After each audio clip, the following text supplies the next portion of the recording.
1914 সালের জুলাই অস্ট্রিয়া হাঙ্গেরির যুবরাজ হত্যার পর পুরো ইউরোপ জুড়ে যুদ্ধের আগুন ছড়িয়ে পড়ে। এক পাশে জার্মানি ও অস্ট্রিয়া হাঙ্গেরি, অন্য পাশে ব্রিটেন, ফ্রান্স ও রাশিয়া। এই যুদ্ধ দ্রুত ছড়িয়ে পড়ে ইউরোপের বাইরেও। ওসমানীয় সাম্রাজ্য জার্মানির মিত্র হয়ে যুদ্ধে যোগ দেয়, আর যুদ্ধের আগুন পৌঁছে যায় আনাতোলিয়ার উপকূল ও আফ্রিকার উপনিবেশে। সেই দুই যুদ্ধক্ষেত্র, গ্যালিপোলি ও আফ্রিকান থিয়েটার, ইতিহাসে থেকে যায় মানবিক কষ্ট ও বীরত্বের প্রতীক হয়ে।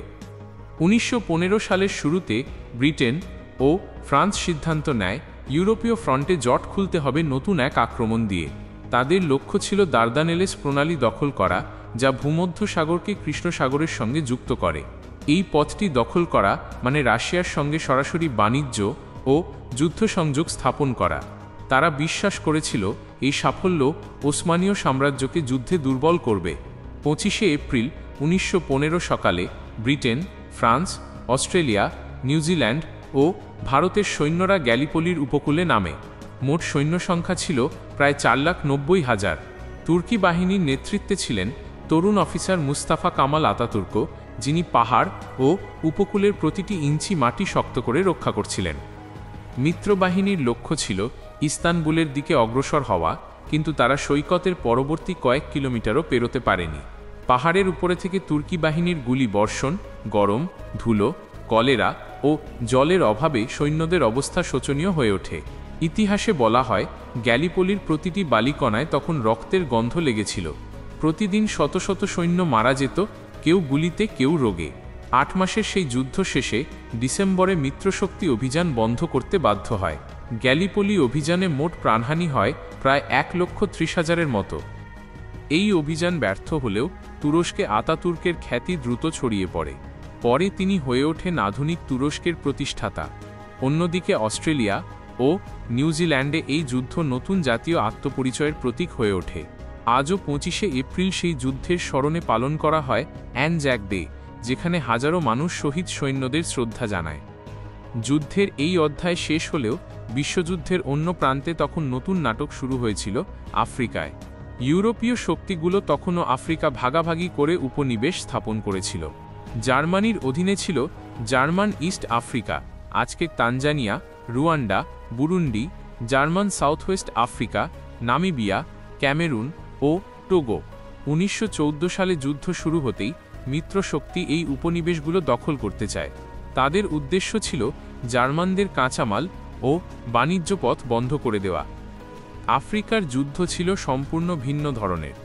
গরম, রোগ, বিশাল জঙ্গল আর কঠিন ভূখণ্ডে সেনাদের টিকে থাকা ছিল এক যুদ্ধ।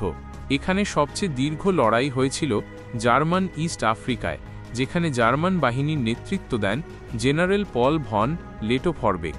মাত্র 15,000 সৈন্য নিয়ে তিনি প্রায় 2 লাখ ব্রিটিশ, ফরাসি ও বেলজিয়ান সৈন্যের বিরুদ্ধে 4 বছর ধরে গেরিলা যুদ্ধ চালিয়ে যান।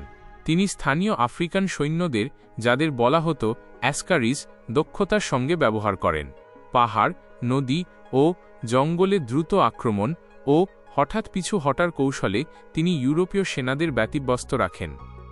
লেটোফরবেকের বাহিনী 14 নভেম্বর 1918 পর্যন্ত যুদ্ধ চালিয়ে যায়, এমনকি ইউরোপে যুদ্ধ শেষ হওয়ার 1 সপ্তাহ পরও। তিনি আত্মসমর্পণ করেন শান্তিপূর্ণভাবে এবং সেই কারণে তাকে দ্য লায়ন অফ আফ্রিকা বলা হয়। কিন্তু এই যুদ্ধের প্রকৃত মূল্য ছিল সাধারণ আফ্রিকান জনগণের কাঁধে। আনুমানিক 20 লাখ আফ্রিকান বেসামরিক মানুষ ও শ্রমিক, পোর্টার্স, বাধ্যতামূলক শ্রম, ক্ষুধা, রোগ ও অতিরিক্ত পরিশ্রমে মারা যায়। ম্যালেরিয়া, পিতজ্বর, ডিসেন্ট্রি, এই রোগগুলো হাজারো প্রাণ কেড়ে নেয়। অনেকের নাম আজও অজানা, কোনো সমাধিফলকও নেই। গ্যালিপোলি ও আফ্রিকার যুদ্ধ দুটোই ইতিহাসে এক অদ্ভুত সাদৃশ্য রেখে যায়। একদিকে কৌশলগত ব্যর্থতা, অন্যদিকে অবিশ্বাস্য মানবিক ধৈর্য। গ্যালিপোলিতে ব্যর্থতার ফলে মিত্রশক্তি পূর্ব ফ্রন্টে রাশিয়ার সঙ্গে যোগাযোগ হারায়। অন্যদিকে আফ্রিকান থিয়েটার ইউরোপীয় উপনিবেশবাদের নিষ্ঠুর চেহারা প্রকাশ করে। তবুও এই যুদ্ধগুলো পরবর্তীতে তুরস্ক ও আফ্রিকার রাজনৈতিক পরিবর্তনের বীজ বপন করে। তুরস্কে আতাতুর্কের নেতৃত্বে জন্ম নেয় আধুনিক প্রজাতন্ত্র, আর আফ্রিকায় ধীরে ধীরে গড়ে ওঠে স্বাধীনতার দাবি।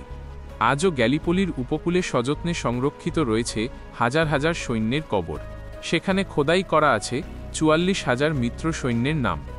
তুরস্কের অন্য পাশে রয়েছে ৮৭,০০০ তুর্কি যোদ্ধার সমাধি। একইভাবে আফ্রিকার জঙ্গলে অনামী কবরের ঢিবিগুলো এখনও মাটির নিচে লুকিয়ে আছে, যেখানে কোনো নাম নেই, কেবল স্মৃতি। ইতিহাস জানায় গ্যালিপোলি অভিযান চলেছিল ২৫শে এপ্রিল ১৯১৫ থেকে ৯ জানুয়ারি ১৯১৬ পর্যন্ত। আফ্রিকান থিয়েটার প্রায় পুরো যুদ্ধকাল জুড়ে ১৯১৪ থেকে ১৯১৮ চলেছিল। এই দুই ফ্রন্টে প্রাণ হারিয়েছিল আনুমানিক ৩০ লাখ মানুষ, সরাসরি বা পরোক্ষভাবে।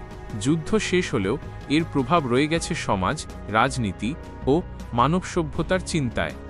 ইতিহাস শুধু তারিখ নয়, এটি মানুষের অভিজ্ঞতা, ভুল ও উপলব্ধির গল্প। গ্যালিপোলি থেকে আফ্রিকার জঙ্গল পর্যন্ত ছড়িয়ে থাকা এই যুদ্ধগুলো প্রমাণ করে প্রথম বিশ্বযুদ্ধ ছিল প্রকৃত অর্থে এক বিশ্বযুদ্ধ, যেখানে প্রতিটি মহাদেশ রক্তে রঙিন হয়েছিল। ইতিহাসের প্রতিটি পাতায় লুকিয়ে আছে এক একটা অজানা গল্প। দেখতে থাকুন নলেজ স্টেশন, যেখানে অতীত জীবন্ত হয়ে ওঠে নতুন আলোয়। লাইক, শেয়ার আর সাবস্ক্রাইব করতে ভুলবেন না।